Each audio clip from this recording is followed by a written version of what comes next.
Chapter 2, Mexican Mafia History. It all began in 1957 at the dual vocational institution DVI in Tracy, California, 5 years before Rene Enriquez was even born. That lockup was then considered the last stop for the state's most incorrigible and violent juvenile inmates. It was in effect a junior prison. Those who were too difficult to handle in reform school were sent to the California Youth Authority, CYA, and those too violent for CYA ended up at DVI. At the time, it was often referred to as Gladiator School, a place where already tormented teenagers honed their criminal skills and acted out against rivals from enemy barrios. As the Mexican population grew in Southern California, so did a barrio culture that spawned streets with traditional rivalries, neighborhoods against neighborhood. Deadlier and deadlier gangs were formed to protect the home turf. They called themselves Vatos Locos, crazy dudes. In his book, Mexican Mafia, Altar Boy the Hitman, former MA member Ramon Mundo Mendoza says, the more aggressive gang members went about the serious business of establishing violent reputations. Along with reps came the celebrity status. A completely abnormal social value system was established. Some of the gang members, in honor of their ancient Aztec or Toltec roots, or even the more ancient Apache and Yaqui tribes, took on Indian warrior names such as Caballo, Chato, Crazy Horse, Crow, Cuchillo, Geronimo, and Indio. Others adopted more modern gangster handles like Shotgun, Machine Gun, and Capone. In either case, the names were adopted out of pride to generate fear and respect. At DVI, 16-year-old Luis Huerobuff Flores of Hawaiian Gardens, a Los Angeles suburb, is credited with coming up with the idea of uniting all Mexican-American Southern California gangs into one big prison super gang or gang of gangs. Together, they would cease Mexican street gang robberies inside prison, control the heroin trafficking, protect themselves against unruly prison guards, and unite as brothers, carnales, against rival black and white inmates. Mundo Mendoza observes, these guys were raging maniacs whose modus operandi was all offense, no defense. They were extremely aggressive, had no respect for their adversaries, and unabated disdain and contempt for the general population. We felt bulletproof. Prison lore has it that Huerobuff was fascinated with the power and mystique of the Italian Mafia and dubbed the new group the Mexican Mafia, or La Familia Mexicana. There were about a dozen original members who quickly doubled their ranks and terrorized other inmates, stealing their possessions, mostly canteen items and drugs. Mundo Mendoza notes, the goal in the beginning was to terrorize the prison system and enjoy prison comforts while doing time. Those who resisted MA extortion were beaten or stabbed. Huerobuff later said, it was a kid's trip then, just a branch of homeboys from East Los Angeles. If I felt like killing somebody, I would. If I didn't, I wouldn't. We were just having fun then. The power was intoxicating. The majority of the early members did come from East Los Angeles gangs with violent reputations. Hoyo Soto Maravilla, Barrio Nuevo Estrada, White Fence, Big Hazard, Clover, and the Avenues. Everyone was recruited for their fearlessness, aggressiveness, and ruthlessness. Each candidate had to be sponsored by a made member and voted in by the entire group. All were supposedly equal in status, were sworn to secrecy about La M's existence, pledged their allegiance for life, vowed to kill for the organization, and promised never to show fear, weakness, hesitation, or doubt. Any infraction would be punishable by death. Memorable names of MA pioneers include Mike Hatchet Eisen, Eddie Potato Nose Loera, Jesus Liro Pedroza, Alejandro Hondo Lechuga, Gabriel Little Sluggo Castaneda, Benjamin Topo Peters, Joe Colorado Arias, and Richie Ruiz.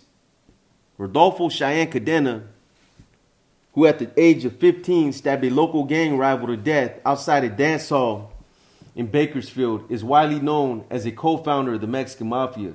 He was only 5'4" and weighed 120 pounds, but he was a handsome, natural leader with tremendous energy, high intelligence, a hair-triggered temper, and an undisputed presence. He suggested that the word MA be used along with the term Mexican Mafia. It added a Spanish flavor for those who still bickered over the name, believing it was too much like the Italians. Also, MA could be used as a code word around prison guards and others unfamiliar with the language. By 1961, administrators at DVI, alarmed by the escalating violence, had transferred a number of the charter MA members to San Quentin, hoping to discourage their violent behavior by intermingling them with hardened adult convicts. It didn't work. For example, the story goes that Cheyenne Cadena arrived in the lower yard and was met by a 6'5", 300-pound black inmate who planted a kiss on his face and announced that this scrawny teenager would now be his bitch. Shy returned a short time later, walked up to the unsuspecting predator, and stabbed him to death with the jailhouse knife or shank. There were more than 1,000 inmates on the yard. No witnesses stepped forward, and only one dead man entertained the idea that Cadena was anyone's bitch. Other young MA members at San Quentin continued their reign of terror. A pair of mafia killers, for no apparent reason, stabbed a stunned Robert Bobby Loco Lopez, who staggered across the upper yard, hit the pavement in convulsions, and died. A few days later, the deadly duo stabbed another clueless inmate. MAs Alfredo Cuate Jimenez killed another convict on the lower yard, and Mike Hatchet Eisen took out another in the prison gymnasium. Tony Chacon was from Lopez Maravilla, the largest gang in East Los Angeles at the time. It also had the largest number of inmates in the state prison system. Chacon made the mistake of bad-mouthing the Mexican Mafia. So MA hitman Richie Ruiz and Eddie Pelon Moreno took him out in the San Quentin Adjustment Center, a unit that housed the worst of the prison guys. Charlie White was a black inmate upset about MA bullying tactics. He shouted obscenities at MA stalwarts locked in their cells, singling out Hondo Lechuga. Those who fought with their mouths from behind closed cell doors were derisively called cell soldiers. Shortly after cell doors were racked open to let inmates out to the exercise yard, an MA soldier greeted White on the tier with a series of shank shots that closed the cell soldier's mouth forever. Juan Zamilpa was a highly feared and respected inmate who had killed an informer about a year earlier. Not to be messed with, he let it be known that he would take no shit from the Mexican Mafia. Cadena, believing Zamilpa might be of some use to the MA, on the yard tried to reason with him to stop disrespecting the brothers. Zamilpa wouldn't hear it. On his way back to his cell, Zamilpa was stabbed 11 times by 4 MA members. It was not possible to disrespect someone from a grave. It was all killing for the sake of killing, to claim superiority on the yard, to let other cons know MA should be feared. Ramon Mundo Mendoza, who participated in 20 mob hits before he defected in the late 1970s, said that they dedicated their lives to making a career out of crime. He calls MA the special forces of the gang underworld. Mendoza says, "We recruited the worst of the worst, people who were willing to kill at the drop of a hat for the organization." In 1967, President Lyndon Baines Johnson increased U.S. military strength to 500,000 troops in Vietnam to defeat the Viet Cong army. During that same year, Mexican Mafia strength grew to more than 30 hardcore members, and they controlled drug trafficking, gambling, extortion, loan sharking, and prostitution, not only at San Quentin, but elsewhere as their numbers and influence spread throughout the DVI and California penal system. The MA quest for complete control alienated many other Mexican-American inmates who were fed up with the Mexican Mafia bullies, stabbing, killing, and stealing their watches, rings, cigarettes, and anything else of value. Some of them secretly formed a new prison gang called Nuestra Familia, NF, or Our Family. It was first established in the mid-1960s at the California Training Facility in Soledad. Some of the early members were from the Los Angeles area, but NF drew inmates primarily from rural communities in Northern California. The Mexican Mafia saw NF as lame and inferior, just a bunch of farmers or fameros. However, in 1968 at San Quentin, a full-scale riot broke out after a Mexican Mafia soldier or soldado stole a pair of shoes from an NF sympathizer. 19 inmates were stabbed, and one MA associate ended up dead. The battle became known as the Shoe War, and it established Nuestra Familia as a major MA rival. After the Shoe War, a number of Mafia heavy hitters were transferred to Folsom State Prison, considered the end of the line for hardcore convicts. Jailhouse legend Joe Morgan was one of the notorious inmates there. He was a tall, muscular, bald-headed Croatian with a near genius IQ who grew up in East Los Angeles in San Pedro Barrios, beat his 32-year-old girlfriend's husband to death with a rubber hammer when he was only 16 and buried the body in a shallow grave. He robbed banks, escaped from jail twice, committed multiple murders, and had Mexican cartel heroin connections and ties to the Italian mafia. Despite the fact that he was not Mexican and he had entered into the mafia at the advanced age of 40, Morgan was dubbed the godfather of La M within a few years. He had been shot in the leg during a bank robbery. After gangrene set in, it was amputated below the knee. That earned him the nickname Peg Leg, but no one called him that to his face. About the same time Morgan became the godfather, Nuestra Familia formed an alliance with a Marxist-oriented black prison gang called the Black Guerrilla Family, BGF. And the Mexican Mafia formed a loose alliance with a white supremacist prison gang called the Aryan Brotherhood. During the following year, 1972, there was a bloodbath of 36 murders in California prisons, and gang experts believe La M was responsible for as many as 30 of them. Meanwhile, the Mafia Terror reached out into the streets for the first time. On December 6, 1971, the body of Mafia soldier Alfonso Apache Alvarez was found lying in the pool of his own blood in a local park in the city of Monterey Park, a bedroom community of 55,000 people that rubbed up against East Los Angeles. Apache, 3 bullet holes in the head, was executed because he failed to pull off a daring escape plot designed to free several incarcerated Emmett brothers while on their way to court in San Bernardino County. Police didn't know that, but they found a hand-sized blue address book in his shirt pocket. Some of the names listed had the letters Emmett written next to them. Detectives comparing the notes then found there had been an earlier torture, execution-style murder in San Bernardino County. Jimmy Lopez had been given some Emmett heroin to sell on consignment, but instead he used it himself. He was methodically shot in the knee, the shoulder, and other parts of the body. He was found with his pants down around his ankles and a bloody 14-inch screwdriver lying on the ground next to him. It had been shoved up his rectum. The coroner estimated that Jimmy was tortured for about 3 hours before he died in a remote canyon in the San Gabriel Mountains. A number of Emmett members were now out on parole, stockpiling weapons and setting up drug connections. Apache's execution illustrated that Emmett wouldn't even hesitate to take down one of their own. Along with the Jimmy Lopez hit, it showed that the Mexican Mafia could get you anywhere, anytime, not just behind prison walls.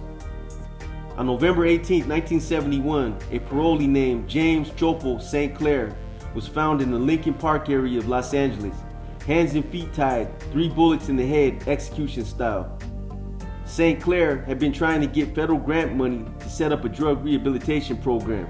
La M didn't like competition. Millions in grant money was being handed out during the 1970s for drug rehab programs. It was Cheyenne Cadena's idea to take them over, and the Mafia did infiltrate at least 4 of these LA area-based projects. MA parolees were hired as counselors, and ghost slots were set up where MA members were paid and never showed up for work at all. Other monies were siphoned off to buy drugs, finance other illegal activities, or pay for Mafia entertainment. And ironically, the programs gave La M direct access to hundreds, if not thousands, of heroin users who would buy their product.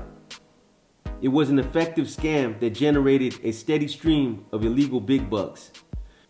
By the end of 1972, Cheyenne Cadena, after brokering a short truce with the Nuestra Familia in 1971, arranged transfer to Palm Hall, a high-security lockup at the California Institution for Men, CIM in Chino, an NF stronghold at the time.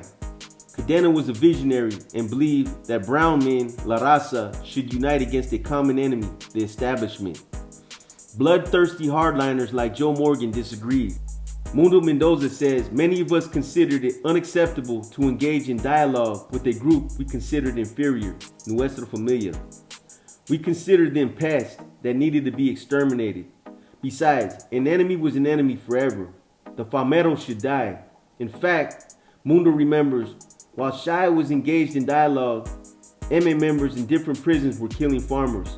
In fact, a couple of MA soldiers in a different section of the same Chino prison where Cadena was seeking peace stabbed 2 NF members. On December 17, 1972, NF took its revenge. Cadena came out of his cell to go to the exercise yard and was met by a group of angry Nuestra Familia hitmen. He was stabbed again and again and clubbed with a lead pipe. His near lifeless body was then thrown from a second-tier balcony. When he hit the ground, another NF soldado continued to slash away at his torso. The coroner counted 57 stab wounds. Cheyenne Cadena was dead at the age of 29. Any thought of peace between NF and died with him. The carnage would continue for decades.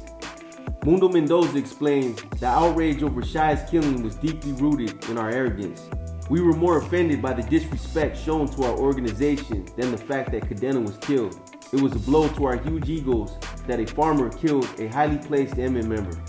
In 1977, the state of California eliminated indeterminate prison sentences except for first-degree murder.